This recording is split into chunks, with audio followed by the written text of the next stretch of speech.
You are beautiful, true and divine.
Of our volunteers are from the center, and we truly appreciate that.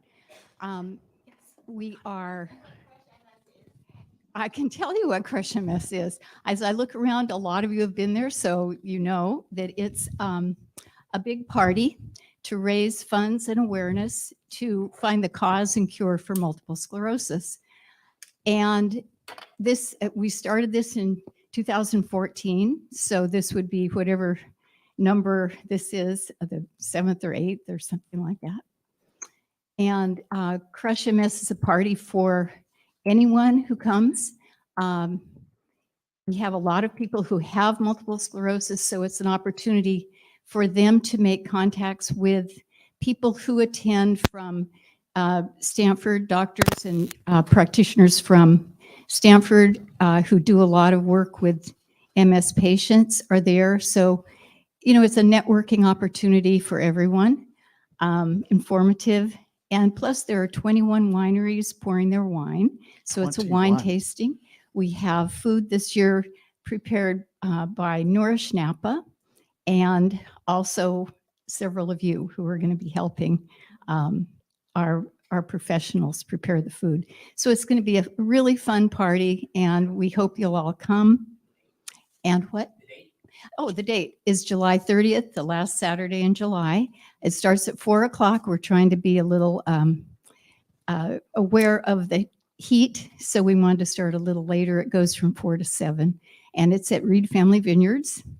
I have flyers if anybody would like one of those to take home or to post. Tickets are available online at crushams.org. Did I miss anything? No, you didn't. Thank you.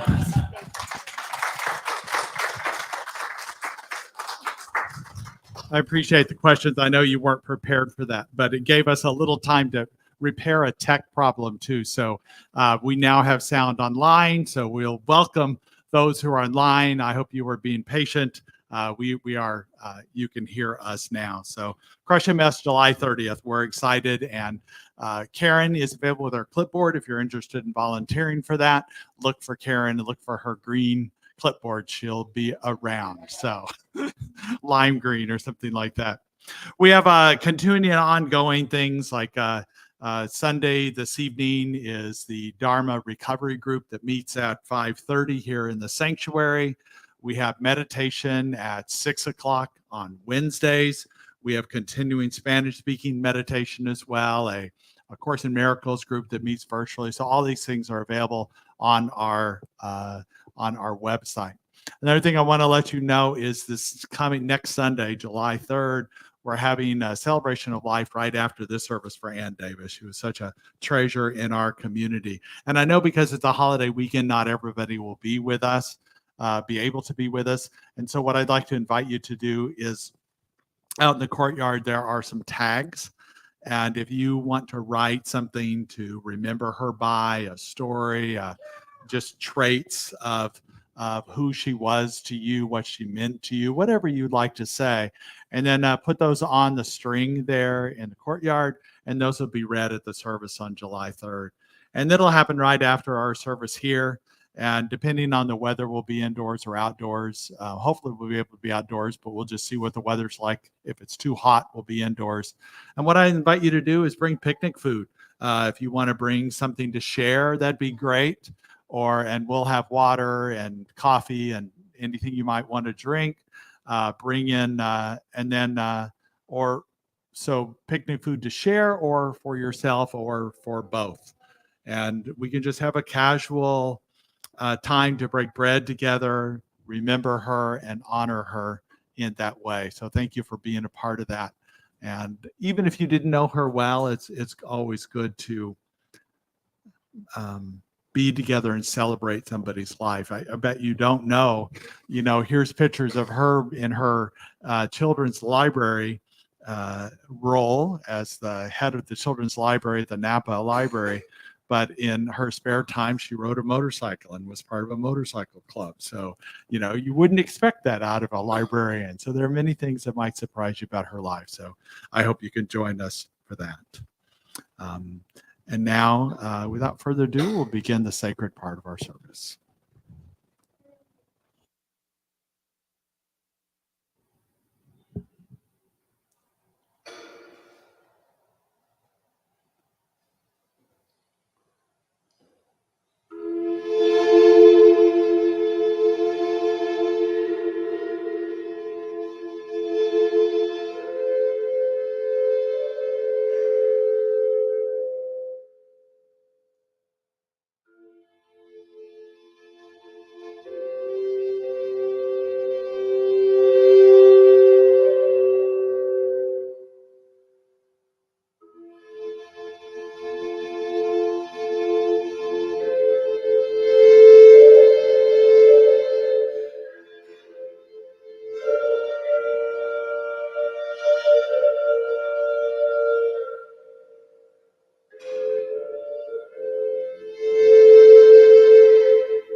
Let's close our eyes for a little bit after this nice music, nice flute. Thank you. And be aware of this moment. Let's breathe deeply with absolute freedom, knowing that we choose the right path by being here with the purpose of being aware of this highest present, which I recognize as a perfect flow of life, and with the conviction that everything that I learn here, I hear her here, is coming from the divine power.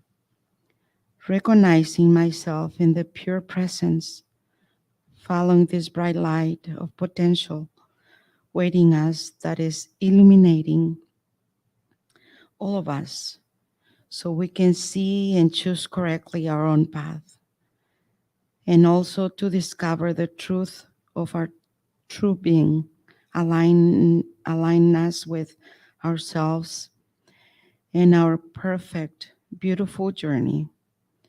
I know that this service, it is motivated by love, unifying us with the universe and transforming us with the love that we are, and knowing that always flows through the treasure of God.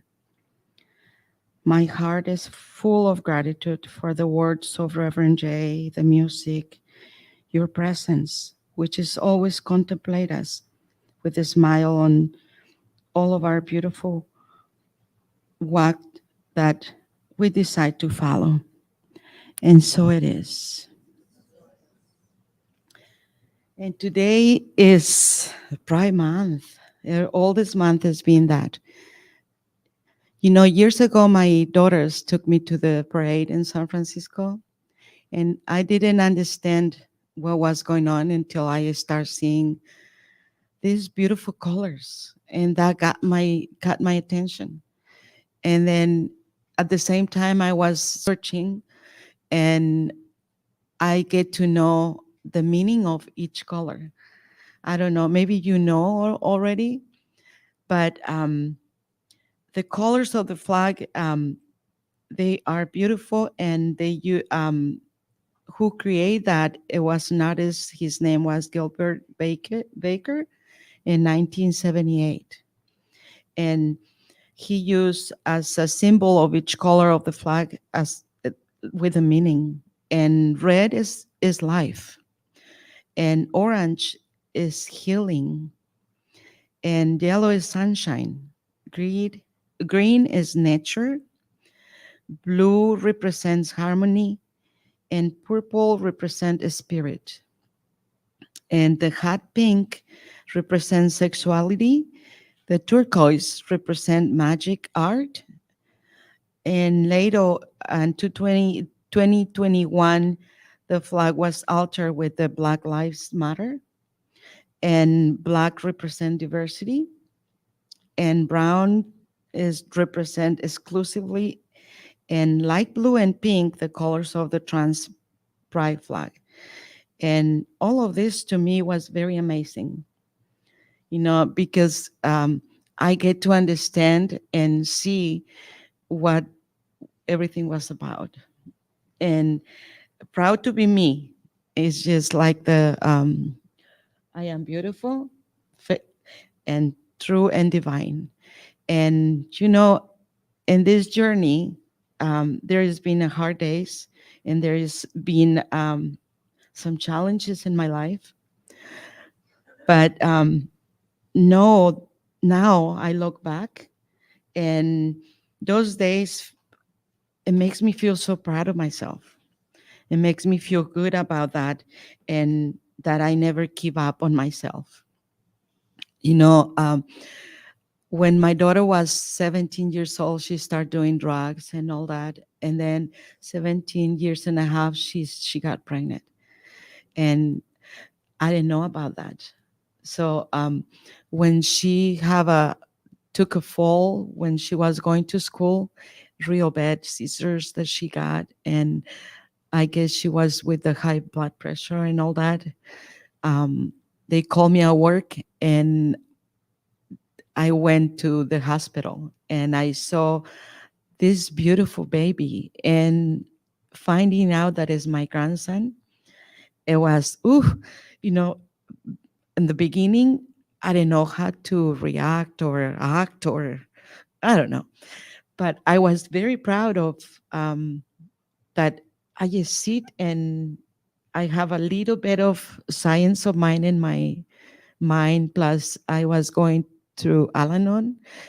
This is 21 years ago, and so it was so nice how I took that experience. And she was very ill in the for 3 days. She didn't recognize me or recognize anybody. So the hospital pushed me into almost get custody of the baby. But I say, no, not yet. For some reason, my mind was clear, and I love it the way I handle it now. I didn't handle it the way they want me to, but now I'm proud of that. And now he's 21. He's a good behavior kid, and I like it. I really like it. And I get to know that I am a person with good things and bad things, and I'm crazy sometimes, but I'm irrational sometimes, but I have a hot fire in my soul and determination in my heart.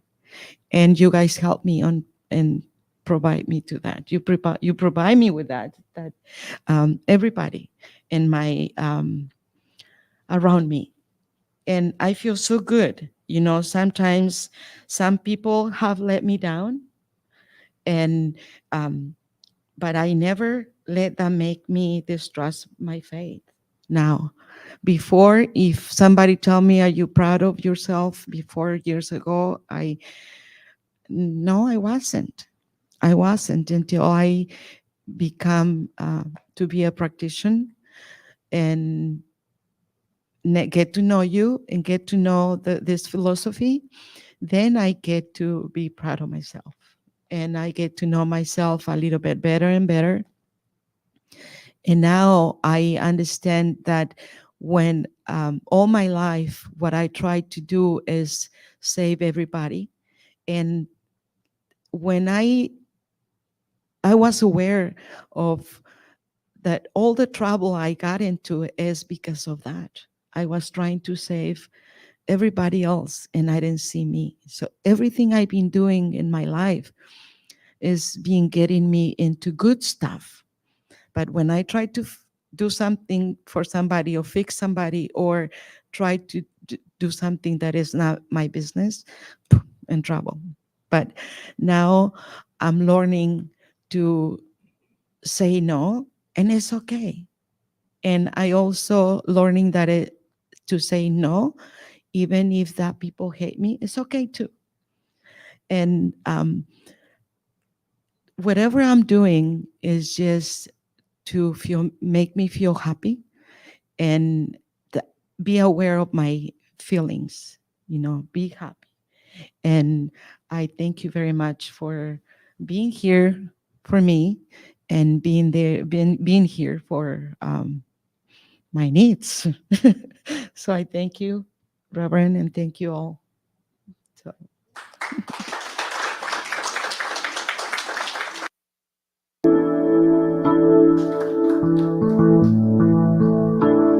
Thank you.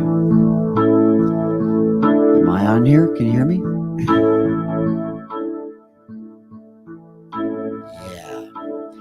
I chose to sing this song because the idea of one body is I was trying to feel into that, and I do feel like I'm one body with God. My life changed when I decided to accept that phrase that I always get what I want because I want what God wants for me. And it's like, sometimes I don't always agree with it out front, but eventually it always works out. If it doesn't work out, it's not the end yet. Sitting on a bench one day, I asked the Lord, teach me how to pray.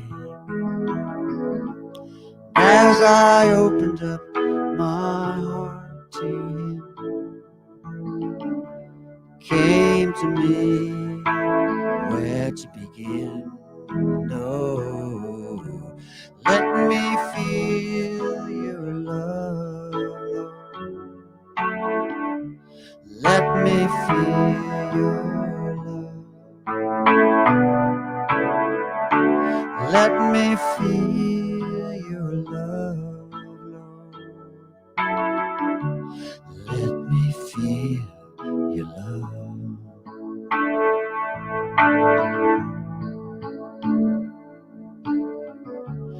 And in those moments when I felt so close, must own the consequence for the path that I chose. Time and time again I reach for the sky, only to remember truth lies inside. Oh, let me feel your love, Lord. Let me feel your love. Let me feel your love, Lord. Let me feel your love.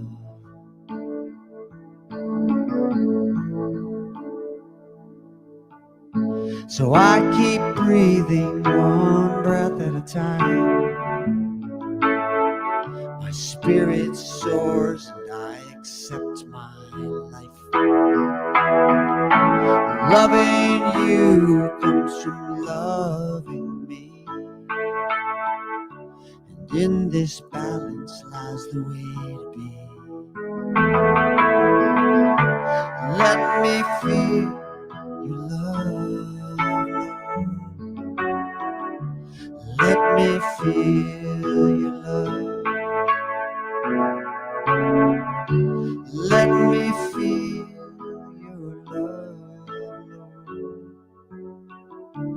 Let me feel your love.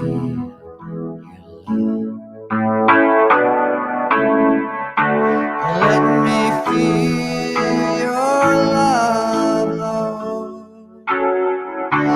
Let me feel your love.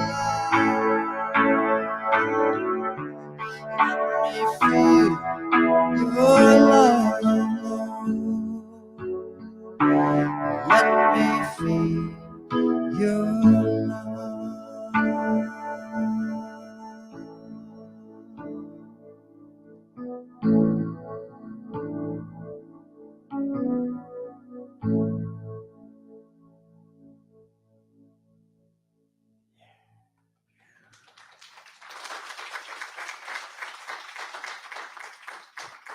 Oh, that was beautiful, Bodhi. I just love this message you're bringing today, and that we bring every week, that our relationship with Spirit is one of invitation, that we just open up and listen to the possibilities. And thank you for being a part of that. And I also wanted to mention that that one thing I forgot in the announcements this morning was when Karen was here last night, we had one of our community members bought a number of her CDs and is just giving them away this morning. So if you have a CD player and you have a way to play these, feel free. They're in the lobby at the table there. And also, if you don't have a CD player, all your smarter than us devices you have in your home, you can just say, Alexa or Siri, play Bodhi Setchko or play Karen Drucker. You can surround yourself with this positive music. There's a whole award system, the Posy Awards, is that what they're called? That award new thought musicians. So this positive music you can surround yourself with on a daily basis. And also, these books Karen gave us last night were created by somebody from a Unity church that has some of her music in it and some thoughts about each of the songs. So those are available on the table too for you. Another thing for your affirmation for you to continue. What I me grab something here. What I love about this topic this month that we're talking about, a proud to be me, and today talking about the one body, is that we have been talking about how this is a sacred body we have, and it receives the divine wisdom, that we are open to it, and when we invite it, it comes to us. And this is a core belief at our center that each person can be a direct revelation of truth through our intuitive and spiritual nature. And that anyone can become this revealer of truth who's willing to open up and live in close contact with the indwelling God. I know this to be a truth, and I was dismayed, disheartened, and quite frankly, angry at the decision of the Supreme Court this week, because I believe each person has that intuitive knowledge and knows what is best for their own body. Martha, you gave a great story this morning about your daughter and your granddaughter, it is, right? Grandson, sorry. How you knew what was best. And it would have been easy for you to rescue in that situation, but you had this intuition about what was best for your family. And I believe that every person has that ability to know what is best for their own body and for their own life through the intuitive nature. And I have concerns about restrictions on other things like contraception and gay rights. And I will continue to stand not as a political thing. I'm not seeking to promote a certain party or anything, but a matter of human rights. That is your body and your choice. I will also say that this sometimes is looked at as a religious reason behind this, and I will tell you that not all Christians, and definitely not Jews or Muslims, believe in freedom of our body and our choices. There's a Jewish community in Florida that is suing the state of Florida over the abortion ban there, because it's part of their belief system that women have the freedom, and they also that abortions, literally it's in their doctrines that abortions are allowed in at least some, if not all cases. And 87% of the people here in the United States believe that abortion should be allowed in all or some cases. So it's a strong majority. It's a small minority, and we need to stand up as a majority and stand for women's rights. And I think it's kind of ironic in a way. I don't know about you, but I think I could make this statement about all people, men, women, people of non-conforming genders, that their life is better because of some counsel or advice from a woman, from your mother, a girlfriend, a spouse, a friend, that our lives are better because of this counsel. So we know that women are wise, and that they will seek counsel. They will seek guidance when they need to make decisions about their lives. And I trust women's counsel, and I know I trust their own. So let's stand for that in that way.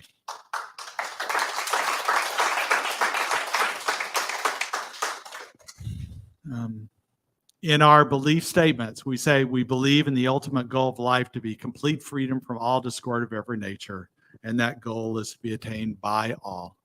And that we believe in the eternal loving kindness and eternal givingness of life to all. We believe in our soul, our own spirit, our own destiny, for we understand that life is the life of all is God. So we too have beliefs that believe in this choice, and we stand with those beliefs. So thank you. What I know about some of the truths that we speak that are universal, and we stand in those for all people, that we are inclusive, that we are embracing all faiths, cultures, orientations, gender expressions, and all of life. So thank you for being a part of a community that does that. So as we go into this topic, the one body, we know that this one body is one mind, one heart. But we also sometimes talk about a body as a group of people. We talk about a body of practitioners at the center who are our prayer practitioners. We talk about a body of this community. Some Christians talk about the body of Christ. And what's interesting about that, there is some allusion to that in the Bible, but the word Christ was an adjective for Jesus. It wasn't a title. It wasn't even capitalized when it was first promoted and written in the Bible. It was more, Christ means anointed. And so he was anointed one. And during the time that Jesus lived, there were many messiahs, many Christs, many people who were anointed. And so it was just an adjective of who he was. And we consider this adjective to be actually describing the consciousness that he was able to become enlightened in his life. So when we talk about a body of Christ or a body of a community, we're talking about the oneness that is all life. We know, as we understand the Bible, to be a story of liberation rather than salvation. And the biggest difference for me is when we read it as a document of liberation, that all people are free and that all people can become free. Versus salvation, if you read it through that lens, everybody is broken and will never measure up to this divine intelligence. And that is a lie. That is simply not true. That we are all free and able to come free when we open to this indwelling spirit that we are. I love, I've been reading Sonia Renee Taylor. She wrote a book called The Body is Not an Apology. And I just love her quote here. She says, when we liberate ourselves from the expectation that we must have all things figured out, we enter a sanctuary of empathy. So we are an evolving person as we allow Spirit to come through us, as we invite Spirit into our lives and we become liberated. We let go of expectations of ourselves, of what we're supposed to look like, what our life is supposed to look like, and that we have all things figured out. And we enter this empathy, a sanctuary of empathy. Empathy for ourselves, first of all. For love for ourselves right where we are. Love for others wherever they are, including those people who have opposing views. I don't find any hate for any person. I can find it. Maybe it's a challenge at first, I admit, but I can find that love for anybody and everybody. Because I know that's the way I am free, is not to hold grudges, not to hold on to things. So as we move into this idea of one body, one heart, and this one heart wellness, we know it is a process, an evolution that we have. I ran across a quote by Buck Brannaman. I think probably only one person would know who that is. Oh, two people. Okay, who are horse people. This is the guy that was, if you saw the movie Horse Whisperer with Robert Redford, this is who this movie was based on. And he's a holistic horse trainer. So bear with me while I read this quote and I'll explain where I'm going with it. And so he says, it's not to train a horse, it's to try and get the horse with you where it's one mind and one body. You may spend your whole life chasing it, but it's a good thing to chase. When I read this, I go, oh, I get it. This is what I am chasing. I'm chasing that one mind and one body within myself. And it's a process and it's worth chasing. It's worth finding that oneness within us when we're body, mind, and spirit. And it doesn't come just like, oh yeah, I'm one with the universe. Yeah. I mean, you could say that, but it's a process, an everyday process. When you come across a challenging person, a challenging situation, you can just come back to this oneness. And a few things that I have found that have helped me with this oneness, finding this One Heart Wellness is, first of all, is to be flexible. Be flexible. If we think about, often we think of flexibility in body, mind, and soul as like yoga, where you practice your stretches and things like that. What's interesting is in America, we mainly think of hatha yoga, where it's a body stretch, but really the practice of yoga in India, where it started, was a practice of our whole body, mind, and soul. It was meditation. It was, it means in Sanskrit, it means yoke or union with God. And so this idea that India has is this yoke is not a burden. It's a dedication to a practice where we find that this yoke we put on is a dedication, a commitment to spiritual practice, and we become one with spirit when we are able to do that. I also love the quote from, it's interesting when you talk about quotes from Jesus, because there was a series of scholars at the Jesus seminar. They decided there were some quotes in the Bible that Jesus probably didn't, or they say didn't say. Then they rated ones he might have said, probably said, and he did say. This quote is one they agreed he did say this. So, or they think they did, based on an agreement with who Jesus was. So he said, "Come to me, all who labor and are heavy laden, and I will give you rest. Take my yoke upon you and learn from me, and I am gentle and lowly in heart, and you will find rest in your souls. For my yoke is easy and my burden is light." To me, this goes right along with the yoke of the Hindus that talked about this yoke that goes on you, but it's not one that's heavy. It's not strenuous. It's light and easy. And it actually, in your surrender, you find the burden is lighter, the burden of life itself. And it's about this spiritual practice of just opening up to spirit, being present in prayer, meditation, contemplation. And when we talk about spiritual practice, it doesn't have to be this thing where you sit down and you're stuck in your seat for an hour or something. It could be out walking. It could be riding a bike. It could be sitting in nature. It could even mean napping. The idea is exactly. It's away from your electronics. It's away from people. It's a moment of just beingness and kind of allowing this. It's a vacation from your phones and from conversations, just to find that rest within yourself, that flexibility within yourself, to take on this yoke that makes life easier.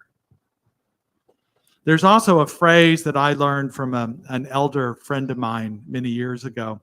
And he told me that he was a sailor, part of the Navy, I think at once, he said, but mainly he just loved ships. And he said, the most maneuverable ship always yields to the least maneuverable ship.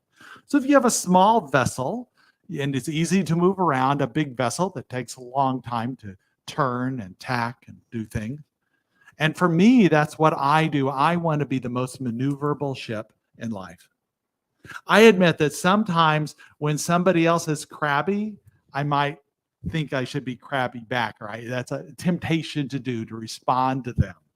Or maybe worse yet, when somebody's very crabby, I'll get this patronizingly calm voice, almost like an NPR talk show host, like, "Oh, so you're feeling a little down right now, are you? Yeah, I understand that. Yeah. By the way, that makes them worse. That just works." The truth is, we could be in our own power, centered in who we are, and be this flexible person. Be most maneuverable in that way, to really hear them, understand them, and be present with them in wherever they are. And we don't have to match their energy, but we can be strong and powerful and centered in who we are. And in that way, we become more flexible, but don't give up ourselves in that process. We are still the spiritual being. We are still present with life and know that they are light. right where they are. They are divinity. We know that about every person, that they are divine. It may be obscured. They may be not knowing it in that moment, but we can know it for them and be present with them. And the second thing I would say for us today in our process of becoming one body is to notice our body, pay attention to it. My wife Michelle and I love playing Wordle. I don't know, anybody else a Wordle person out here? Okay, good. I have found, so Michelle and I would both do it, and we would share later with each other. We wouldn't do it together, but we'd see how each other did. And she would do it kind of easily, not necessarily in less steps, but it wouldn't be a struggle, where I would be the person who would try and, okay, these letters, and write down things and try and figure out, okay, what are the possibilities? And it'd be a very stressful thing. And I realized that she was just allowing more of her intuitive nature to come forth. And it wasn't always the exact right answer, but it would be the way to get to the answer. And I go, okay, I'm the person who's always up here talking about our intuitive nature, and we can download intuitive things. No, and why am I struggling so much with my own individual effort? And so I tried that, and it worked. It was about the same number of steps, but boy, it was a lot more fun and easier, less time, more enjoyable. It's not like there's this blinding flash of lightning that comes down, even though sometimes there is. Sometimes you pull out a word just out of your hat, that there's another word we use sometimes, but out of your hat. And it just, like, where did that come from, And where does this come from? This truth that is intuitively, that is the truth of who we are. There's a concept in Buddhism called just tree. And just tree is a fascinating idea, because when we see a tree, like the beautiful tree that's above us right now, the valley oak, or some of the trees out here that we have, we might think of it as the story in Buddhism goes, that sees a tree and think of the Buddha that sat under a tree, or the tree that we climbed when we were younger, or a tree that you'd like to put in your yard. Oh, I'd like a tree like that. Like, our mind goes about different assessments or memories or different things, instead of just seeing just the tree. Just observing, and with our bodies, notice what we add, the opinions we have of our body, the opinions we have of others. When we just come to center and we just notice this. I'm gardening this summer, and I had prepared for my garden so much. I have these 2 wonderful beds, and I got a truckload of compost, filled it up in my garden, and I thought my tomatoes they did really well last year. I got huge tomatoes, and I thought this year with all this compost, they're going to be doing even better. So my tomato plants started growing, and they were growing like crazy, but there was no fruit, no tomatoes on them, hardly any. I go, what's going on? And so I did some research, and I found out I was actually over fertilizing them, that there was too much nutrition, too much nitrogen. Of course, Lori's back there going, she's trying to keep herself, but yeah. So I think sometimes when we notice our body, there can be an under energy, but there can be an over energy too. And we need to find that pendulum swing. So I have trimmed my tomato plants back, and now there's more fruit. There's more light coming in there. And so I'll have some fruit this year, but I learned from that, but also thinking about that as our body, we need to be aware that there is an over and under in everything we do, that we can find that pendulum and find that balance when we notice our body and what is. And finally, we want to, as one body, to love, serve, and remember. Ken Wilbur is this fascinating guy. He's known for integral theory, and a metaphysician, and a teacher spiritually. But this quote by him just really blew me away. Wait, here it is. There he says there's an urgency now, no excuses. As wisdom holders, we need to help people find what's important, to grow up by moving, to emotionally maturing. And here's the part that's the clincher. Clean up by doing shadow work, shadow up, wake up by doing spiritual practice, and show up by serving humanity in the world. So we do our inner work, we do our shadow up, we do spiritual practice to be in the presence, and we serve humanity, we show up fully. It's that simple.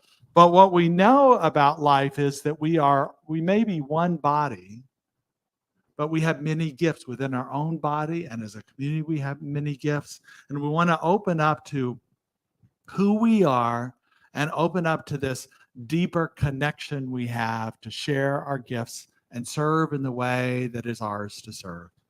I ran across this video this week online, and I just love it because this young boy is playing Little League, and the play is he's supposed to run home from third to home.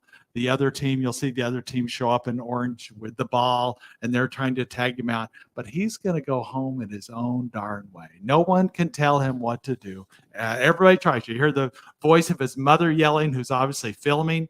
Two coaches are trying to help him. Here he goes. You ready?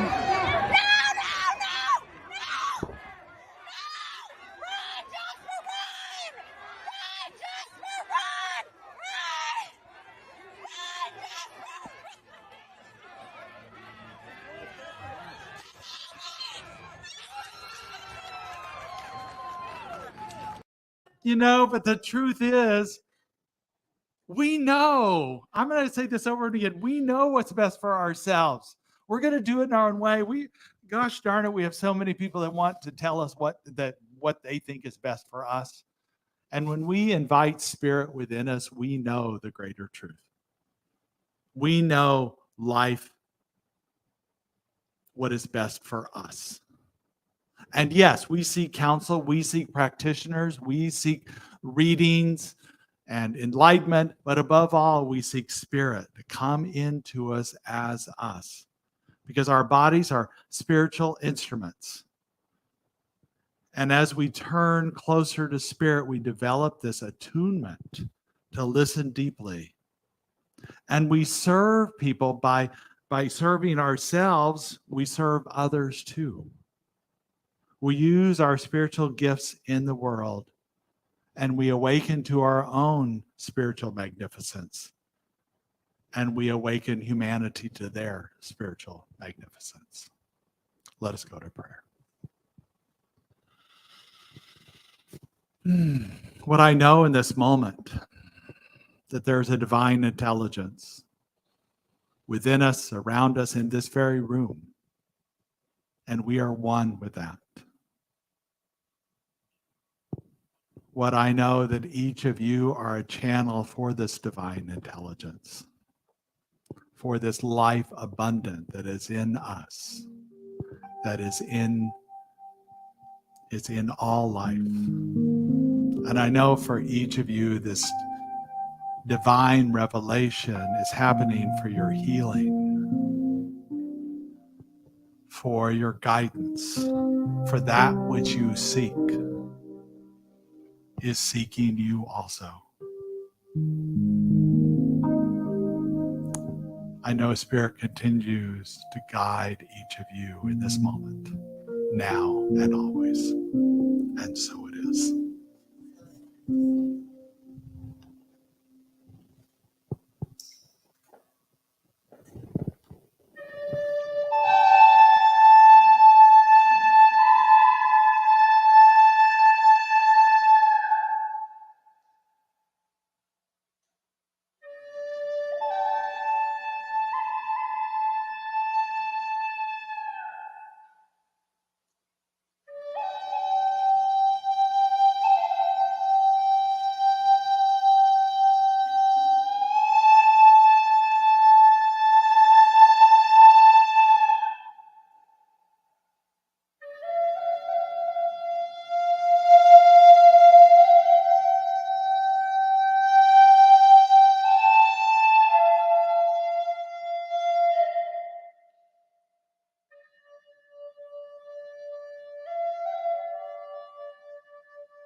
you can see how beautiful that sound healing will be in August. We'll look forward to that. Just fills the room. So this is a time in our service we invite people to participate in the circulation of abundance.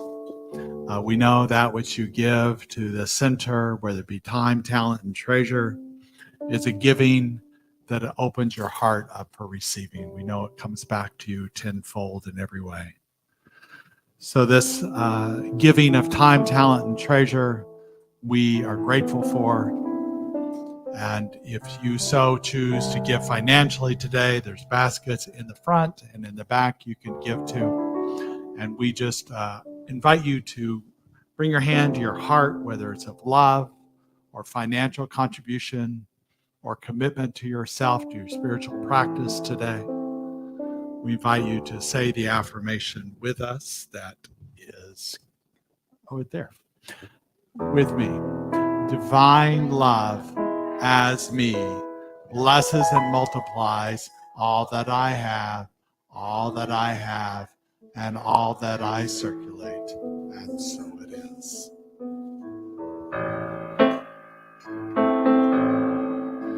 God is the source of who I am. God is the dream of what I do. And if it's God I'm talking to, I give myself to be used by you.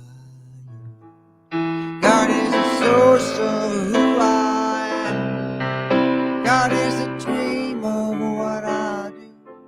And if I'm God I'm talking to, I'll give myself to be used by you. God is the source of who I am. God is the dream of what I do. And if it's God I'm talking to, I give myself to be used by you.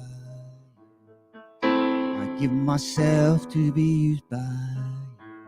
I give myself to be used by you.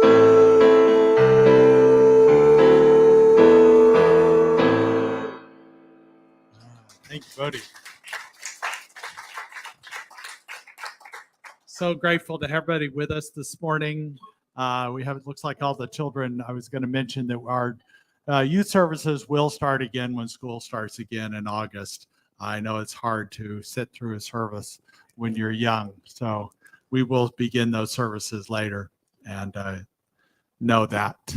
And also, we just want to acknowledge anybody who might be here for the first time. We had a couple back there, but maybe anybody else here for the first time. So we'll just bless them from a distance and each other by raising our hands and saying the affirmation up on the screen. Whoops. We bless you today, knowing that the peace and happiness you seek is also seeking you. We honor your inner radiance as you let your light shine in the world. We are grateful for your presence in our community. And so it is. Dale returns, I think, this week. So she won't let me keep the chairs like this, I'm sure. So we'll return to normalcy. Normalcy. Can we vote on it? How many people like this? Okay, all right. Make it what? She'll make it neater. Okay. What are you saying? It's all good with God, right? So let's do our community affirmation and then we'll do our closing song. So repeat after me. Wonderful things are happening through me right now. I'm guided by spirit. I'm led by wisdom. I'm protected by love. I am here to be a blessing. I'm so grateful. And so it is. Let's all stand up.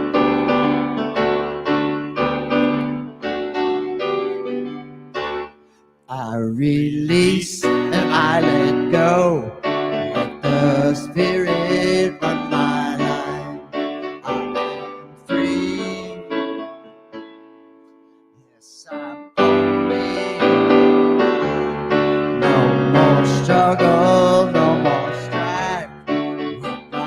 faith I see the light. Free yes, I release and I let go. Let the Spirit run my life. My heart is open wide. Yes, I'm laying low. No more struggle, no more strife. With my faith, I see the light. I am free in the Spirit. Yes, I'm laying low. I am free in the Spirit. Yes, I'm laying low.